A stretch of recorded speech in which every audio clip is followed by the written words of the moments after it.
My support for devolution, therefore, anchored on the understanding that the flourishing of our grassroots is a precondition to national economic transformation, and that bottom-up sharing of duties and benefits, obligations and rights is the fundamental common denominator of both the devolved system of governance and our bottom-up economic transformation agenda. While devolution is a national value that must inspire all our actions, devolved governments are the focal points of the devolution project, whose role becomes more and more vital as the full implication of our constitutional dispensation becomes defined. Whether and how we support, respect, uphold, and defend devolution matters. In the Declaration of the Republic, the Constitution describes Kenya as a sovereign republic founded on the national values and principle of governance referred to in Article 10. The first bundle of these values includes sharing and devolution of power.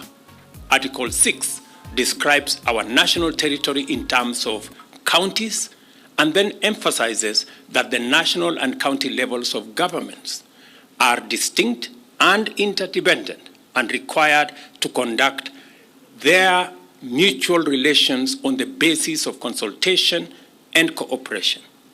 This is the philosophical foundation of Chapter 11 of the Constitution, which sets out the framework of devolved governance in greater detail. To provide inclusive, effective, and accessible healthcare to our people, we have implemented far-reaching reforms in the health sector. Consequently, I recently assented to 4 crucial laws which are expected to anchor the implementation of universal health coverage, affirming our commitment to transform healthcare. Additionally, 100,000 community health promoters were deployed with the support of county governments and equipped as frontline players in delivery of preventive and promotive healthcare as opposed to the curative healthcare. I commend county governments for collaborating with the Ministry of Health on this agenda as agreed in the 9th summit.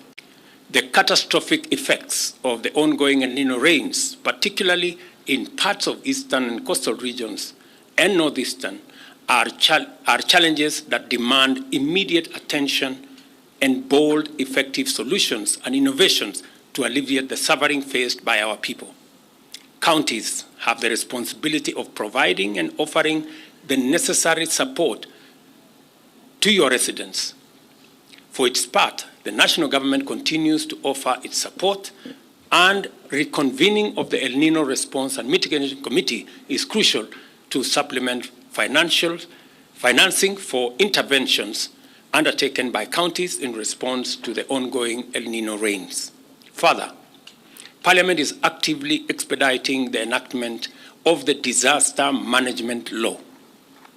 I also take this opportunity to call upon the Council of Governors to collaborate with the national government in hastening the implementation of resolutions made during our 9th summit, as well as various IBEC resolutions of the Intergovernmental Budget and Economic Committee and enhanced citizen services. County governments are encouraged to advance strategies for environmental conservation, sustainable use of natural resources, including the protection of wildlife migration corridors, and participating in the 15 billion tree planting initiative. I take this opportunity to thank all the county governments for their support extended so far, as they have enabled us make every corner of Kenya green. Further, the national government will allocate a grant of 250 million to the remaining 29 counties through the supplementary budget in the financial year 2023-2024 for the implementation of the county aggregation and industrial parks. We also aim to fast-track the signing of financing agreements for negotiated programs like Kenya Urban Support Program 2, facilitating inclusion in the Additional Allocation Bill 2023. I take this opportunity to affirm my commitment to the enhancement of our engagements through the summit by convening biannually in February and November, and gladly note that the IGRTC has already prepared summit's administrative guidelines and a calendar to guide future summit meetings. I applaud you for that as the IGRTC. This will deepen consultation and cooperation between national and county governments, solidifying the country's devolution agenda.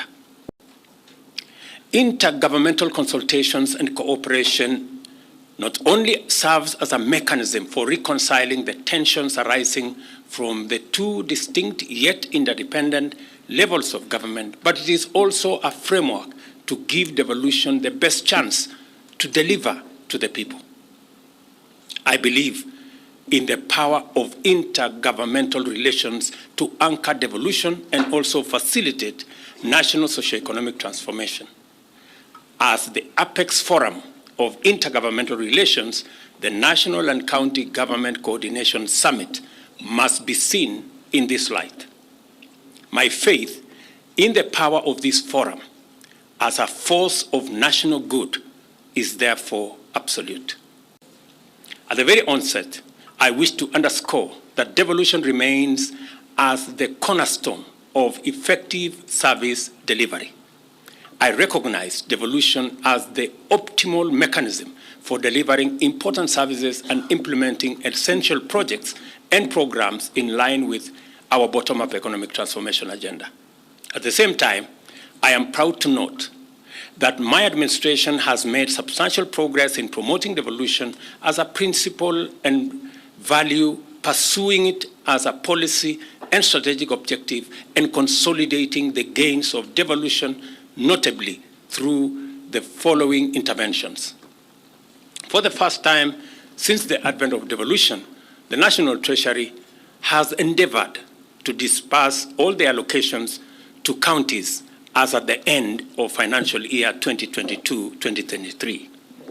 It was a difficult exercise, but I made a commitment, and I want to say, for the first time, we made sure that there were no outstanding monies that are owed to devolution at the end of the financial year. Consequently, the IFMIS deadline was extended to allow county governments utilize the funds. To actualize my commitment to transfer all pending devolved functions, the Intergovernmental Relations Technical Committee has been tasked to undertake a detailed analysis of the functions as per the 4th schedule of the Constitution. The analysis entailed unbundling of functions and the identification of necessary legislative interventions necessary to facilitate the performance of the functions and provision of necessary resources. Accordingly, I have instructed IGRTC to thoroughly engage all relevant stakeholders in order to avoid conflicts and acrimonious litigation in court. I shall therefore require them to engage with the stakeholders for a further 2 months to validate and approve the reports, therefore, before they are gazetted. We managed to agree with the Indian government for support for our county aggregation and industrial parks, and they are going to extend a facility of 10 billion shillings for value addition infrastructure in our county aggregation and industrial parks. Under the economic stimulus program, the national government has set aside 5.2 billion in the current financial year for the construction of markets. This joint intergovernmental program is expected to develop 400 markets across the country. Currently, 22 markets are under construction, 179 have been advertised, and 5 are currently undergoing design. Further, the fertilizer subsidy program, which has revitalized the agriculture sector by enhancing production and food security, is a shining testament to the synergy between the two levels of government. So far, 5 million farmers have been registered and have benefited to a great extent from the program, and I wish to express my profound appreciation to the county governments for ensuring the fertilizers were delivered to the last mile.